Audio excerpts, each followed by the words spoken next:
Hello, I'm Mary V. Today let's talk about the violin hold. So if you find that your fingers are moving very slowly, they're sluggish, and your vibrato is very slow and that you find it difficult to shift, then it's time to have a look at the violin hold, and especially to have a look at the inside of the first finger at the base, just here. It could be the key to unlocking some speed and some dexterity. So hold your violin and see if you're already squeezing, okay? Just without playing, without doing anything, just holding. So holding the violin is on the open strings. It's a little balance between the thumb and the base of the first finger. But when we start to play, we put our fingers down and they become the opposite and the balance between the thumb and the finger. So what happens to the base of the first finger? Well, there's a slight little gap that appears between putting the finger down and the open string, like that, if you can see that. I'm just exaggerating it to show you, but it's a tiny, tiny little movement.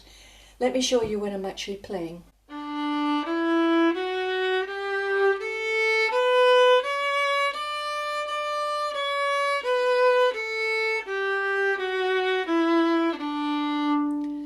So there are two reasons for having, when you play an open string, that the base of the first finger comes in and touches the violin, the neck.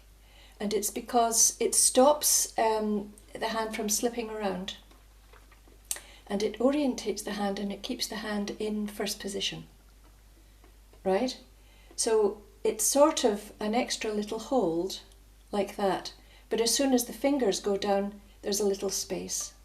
It's important that you notice this, slow down and have a good look at this, because if you're actually keeping the base of the first finger on while you're using your fingers, that can really, really be an impediment. It doesn't allow the flexibility, and also it really impedes and slows down shifting.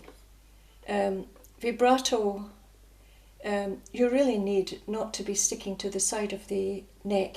You really need some freedom. Do you see that gap there? So let me play a little scale, and I'll intermix the open strings and the fingers, and let's see if you can actually spot this.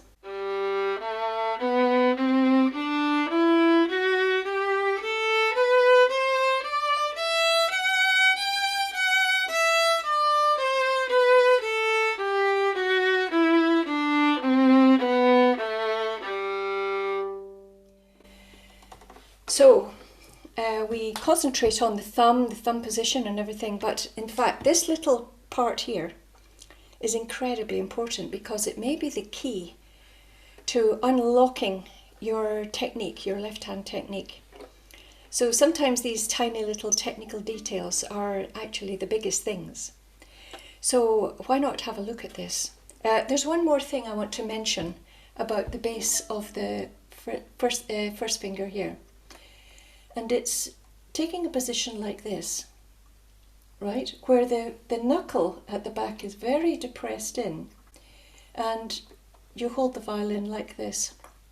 And really what you're doing is putting an extra little kink into your left hand technique, and you're actually holding the violin using this bass part here, right? So this isn't a good position to have actually if you're doing that, because the finger is too far underneath the neck and it really impedes the being able to stretch properly to the third and fourth finger. So you can see by the knuckles, if they're pointing out the way and not depressed in, that's a much more natural way to be, rather than this. So that's something else about the first finger to have a good look at, and try to straighten up your hand because the technique should be as natural as possible, fitted to your physique, right? You've got to adjust it to your physique, but try not to have any extra kinks in it because they always have to be undone and they always get in the way and impede your progress. So I hope those things are helpful, and have a good look at these things because it could be that you're flying around the violin very soon. So good luck with your practice, and I'll say bye-bye for now. Bye.